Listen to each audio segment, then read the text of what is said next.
Hello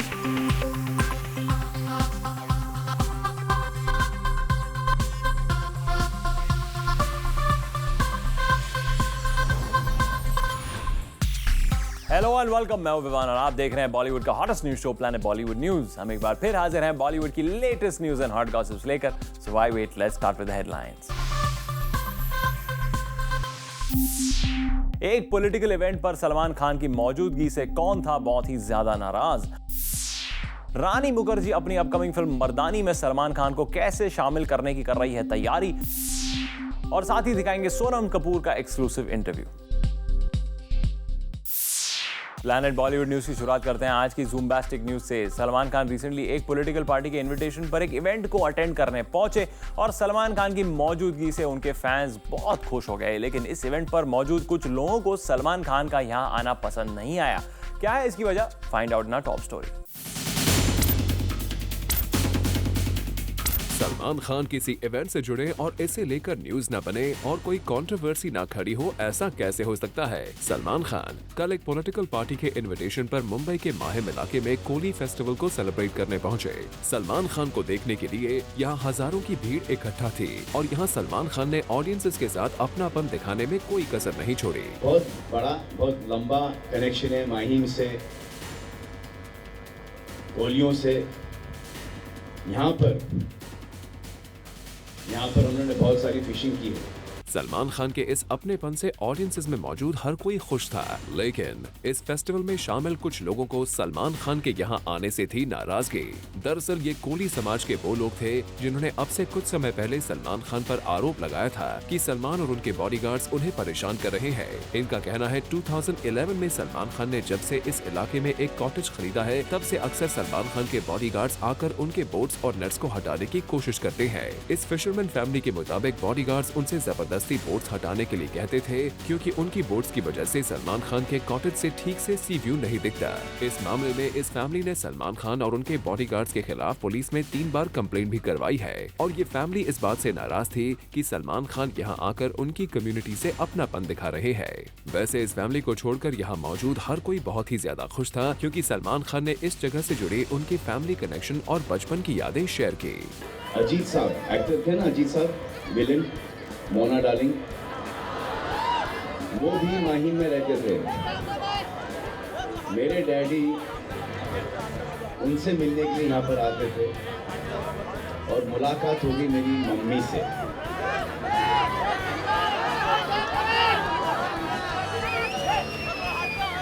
उन्होंने एक दूसरे को देखा।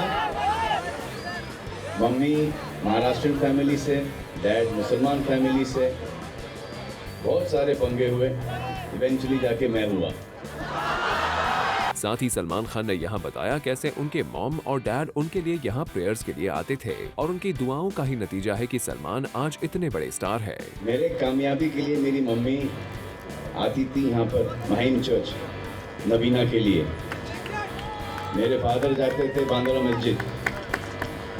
तब जाके आज जो मैं आपके सामने खड़ा हूँ, उन दोनों का प्रेम का नतीजा है और प्रार्थना और दुआओं का। साथ ही यहाँ सलमान खान ने इस जगह से अपने पुराने रिश्तों के बारे में भी बताया। बहुत सारी चीजें याद हैं। हमारा दूध माहिम से आता था। हमारे नाना रोज सुबह माहिम से जलेबी लेके बांद्रा आते थे हमारे लिए, गर्मा गर्म जलेबी। मेरे डैडी, मेरे मम्मी का रोमांस यहाँ के फालूदा के साथ स्टार्ट हुआ।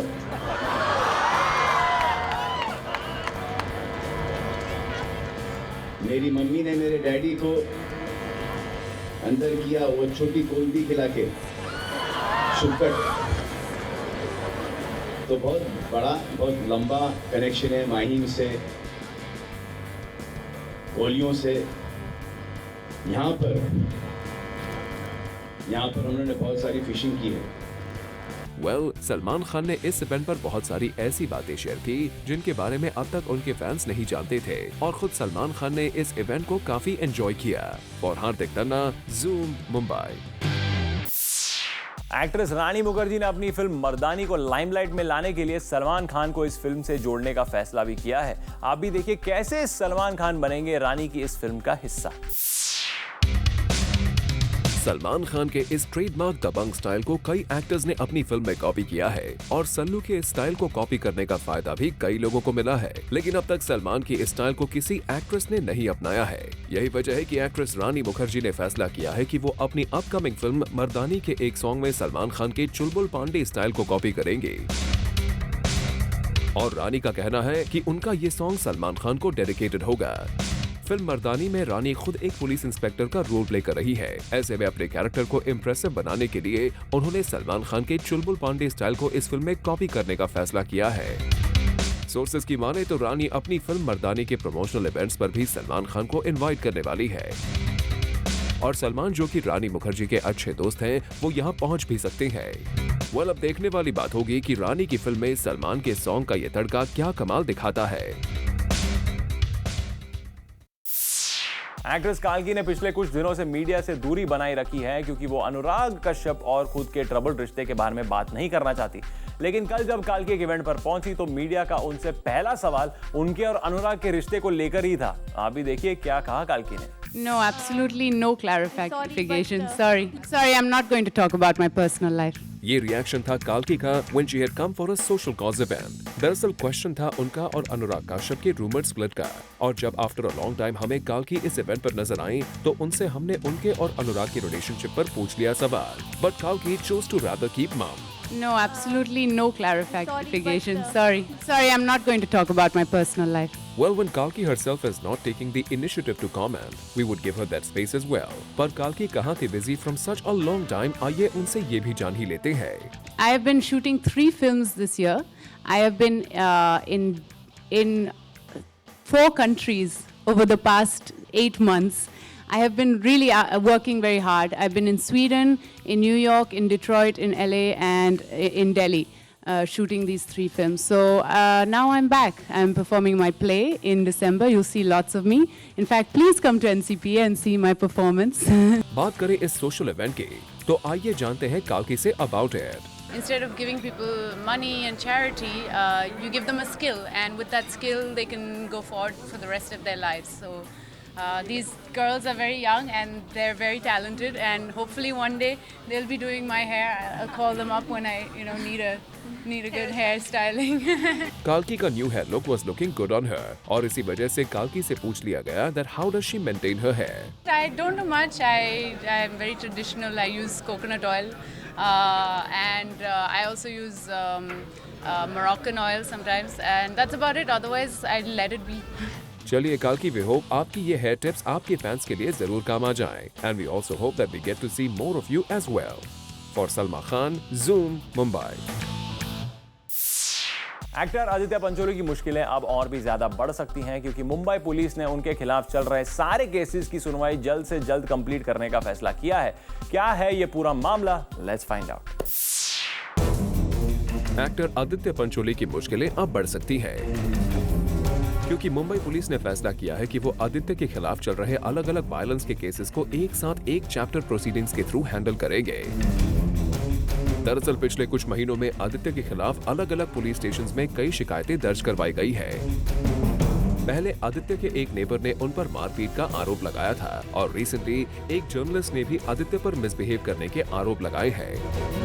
आदित्य के खिलाफ पुलिस में अभी लगभग 4 से 5 मामले चल रहे हैं। ऐसे में पुलिस का कहना है कि वो इन सारे मामलों को एक साथ चैप्टर प्रोसीडिंग्स के थ्रू हैंडल करेंगे।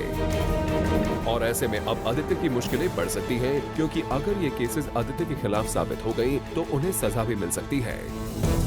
वैसे आदित्य पंचोली का कहना है कि पुलिस का ये एक्शन सही नहीं है क्योंकि उन पर दर्ज करवाए गए सारे केसेस गलत हैं। अब देखने वाली बात होगी कि मुंबई पुलिस के इस स्टेप के बाद आदित्य पंचोली कौन सा लीगल ऑप्शन अपनाते हैं। For Chetna Singh, Zoom, Mumbai. शेखर सुमन अपनी फर्स्ट डायरेक्टेड फिल्म हार्टलेस के प्रमोशंस में जोर शोर से लगे हुए हैं और रिसेंटली शेखर सुमन को हमने स्पॉट किया एक कॉलेज में अपनी फिल्म को प्रमोट करते हुए।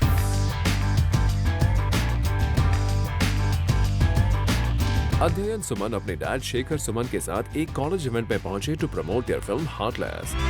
बता दें कि इस फिल्म से शेखर सुमन अपना डायरेक्टोरियल डेब्यू कर रहे हैं और इस फिल्म के फर्स्ट लुक लॉन्च पर शेखर को सपोर्ट करने बिग बी भी आए थे, जिनके वो काफी आभारी हैं। सबसे पहले तो हम शुक्रिया अदा करना चाहेंगे श्री अमिताभ बच्चन जी का एक बार, और मैं बार बार यही कहता आया हूँ कि उनको ना कभी मिन्नत करने की ज़रूरत पड़ी, ना घर जाके बुलाने की ज़रूरत पड़ी, सिर्फ एक मैसेज करने पे। आप बहुत बड़े छोटे छोटे सितारे होते हैं ना, उनको फूलों का गुलदस्ता भेजना पड़ता है, पूरा काफिला जाता है, मिन्नतें करता है, तब वो कहते हैं हम सोचेंगे कि इतना बड़ा सितारा महान है। उनको सिर्फ मैंने एक मैसेज किया और उन्होंने कहा कि मैं आपके इस लॉन्च में ज़रूर आऊँगा। वो आए, 1 घंटे रहे, बहुत अच्छी बातें कहीं, उन्होंने मेरी हौसला अफजाई कही।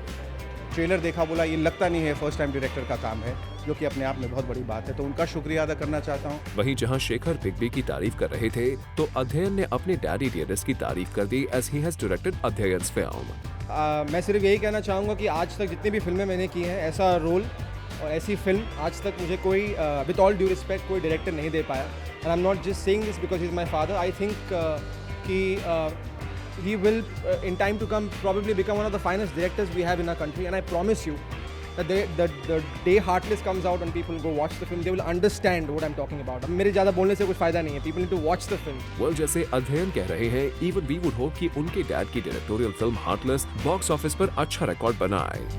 For Abhishek Singh, Zoom, Mumbai. Planet Bollywood news से फिलहाल वक्त है एक छोटे से ब्रेक का, लेकिन ब्रेक के बाद आपको दिखाएंगे सोनम कपूर का exclusive interview.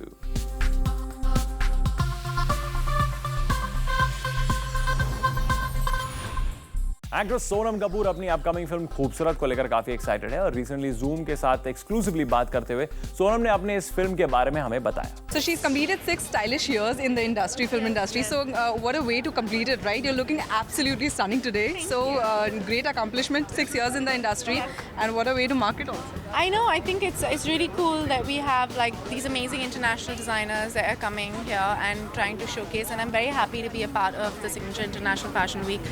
I think this is the start of a great relationship where we kind of take Indian designers and international designers and kind of mesh them, because I think as a market, I think there's a long way to go. And I think with something like this, there'll be an onset of like fresh business in our country, which I think is very much needed. Absolutely. And also you've been voted as the most stylish woman, right? Just recently, I read it somewhere, you've been voted as the most stylish woman. So how does that feel? It feels good, I guess. I think style is all about having an individuality. And I think if someone tells me you're an individual and you have your own idea and your own style, I think that's a great achievement. How is the shooting going on? You know, it just started, so amazing. I think Shashank Ghosh is one of the finest directors I've worked with. I think I'm having a blast on that set, like literally, because she's so khoobsurat, you know what I mean? And I like someone who's playing a happy personality. After Ranjana, where you know it was a really dark character, you know, grey shades, I think it's beautiful to play someone so positive. I really needed this, and I'm having a great time being happy. And there are of course going to be comparisons with Rekha ji. Yes, but this is a completely different. I mean, nobody can compare to her. She's incomparable. You know, she's one of those people who's an icon. So we just got our own twist. And also, you know, there are a lot of buzz going on that now the year is ending. So next year the award seasons are going to start, and your name is one of the top contenders for the best actress. So going in that race, you're going to fill up few shelves. I don't know, because honestly, I don't know. I was nominated for Delhi 6, and I was nominated for I Hate Love Stories a little bit, and at that point it mattered to me a lot. And yeah, it's great to kind of be recognized by your peers, you know, because most of your peers give you your award, and the media gives you the awards and stuff like that. But honestly, at the end of the day, the best award that anybody can get is being happy with what you do, you know.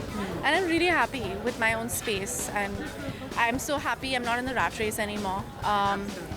And that I have my own, like I'm marching to the beat of my own drum, you know. Everybody's going in one direction, and I'm like, dude, peace, I'm going in my direction. Absolutely. Yeah, so I like that. I'm having fun. There's no pressure. Planet Bollywood news है फिलहाल वक्त है एक छोटे से break का, लेकिन आप कहीं में जाएगा क्योंकि ब्रेक के बाद भी बहुत कुछ बाकी है। So please stay with us.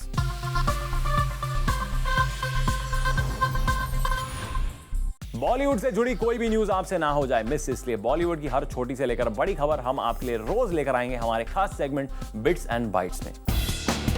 कल रात शाहरुख खान के बंगलो मन्नत में शॉर्ट सर्किट की वजह से आग लग गई। ये इंसिडेंट ज्यादा बड़ा नहीं था और आसानी से इस आग पर काबू पा लिया गया। शाहरुख खान ने इस इंसिडेंट का जिक्र अपने सोशल नेटवर्किंग साइट पर भी किया है। एक्टर रणवीर सिंह ने फिल्म गुंडे की शूटिंग के लिए ओमान जाने से पहले अपनी फिल्म रामलीला की टीम को एक 5-स्टार होटल में पार्टी दी। इस पार्टी में रणवीर सिंह ने संजय लीला भंसाली और दीपिका के साथ पूरी फिल्म क्रू को इनवाइट किया था। एक्ट्रेस प्रियंका चोपड़ा को पहली बार आप न्यू ईयर पर परफॉर्म करते हुए देख पाएंगे। सोर्सेज की माने तो प्रियंका ने न्यू ईयर पर एक परफॉर्मेंस के लिए हामी भर दी है और सब कुछ ठीक रहा तो प्रियंका अपना परफॉर्मेंस खुद ही कोरियोग्राफ भी कर सकती हैं। रिसेंटली श्रुति हसन ने मुंबई पुलिस में अपने एक स्टॉकर के खिलाफ कंप्लेंट दर्ज करवाई है और अब इस इंसिडेंट पर कमल हासन का कहना है कि श्रुति को अपनी सिक्योरिटी का ज्यादा ध्यान रखना चाहिए क्योंकि वो सेलिब्रिटी है और इस मामले में वो खुद कुछ स्टेप्स लेने वाले हैं। शिल्पा शेट्टी और राज कुंद्रा ने अपनी 4th एनिवर्सरी गोवा में मनाई। इस साल राज ने कोई बड़ी पार्टी थ्रो नहीं की बल्कि शिल्पा के साथ अकेले टाइम स्पेंड करने राज उन्हें गोवा ले गए। खबरों की माने तो फिल्म वेलकम बैक में अक्षय कुमार को रिप्लेस करने के बाद अब जॉन इब्राहिम ने हिट फ्रेंचाइज हेरा फेरी 3 में भी अक्षय को रिप्लेस कर दिया है। दरअसल कहा जा रहा है कि अक्षय कुमार के इक्वेशन ऑफ फिल्म के प्रोड्यूसर साजिद नडियाडवाला से कुछ ज्यादा ठीक नहीं है। इसी वजह से साजिद ने अक्षय की जगह जॉन को साइन करने का फैसला किया है। सुनने में आया है कि प्रभुदेवा 2009 में रिलीज हुई सलमान स्टारर फिल्म वांटेड का सीक्वल मोस्ट वांटेड बनाना चाहते हैं, लेकिन प्रभु की कोशिशों के बावजूद इस फिल्म पर काम शुरू नहीं हो पा रहा है क्योंकि सलमान खान के पास इस फिल्म के लिए डेट्स नहीं है। फिल्म क्रिश 3 बॉक्स ऑफिस पर हिट फिल्म साबित हुई है, लेकिन डायरेक्टर राकेश रोशन इस फिल्म के कलेक्शन फिगर्स को लेकर कंट्रोवर्सी में फंस गए हैं। दरअसल कुछ ट्रेड एनालिस्ट ने आरोप लगाया है कि राकेश रोशन क्रिश 3 के गलत कलेक्शन का दावा कर रहे हैं। रिसेंटली राकेश रोशन का कहना था कि उनकी फिल्म ने ग्रॉस 500 करोड़ का बिजनेस कर लिया है। With this, it's a wrap. Planet Bollywood News में कल हम फिर लौटेंगे लेकर बॉलीवुड की और भी latest news and gossip. Till then, keep watching Zoom, India's #1 Bollywood channel.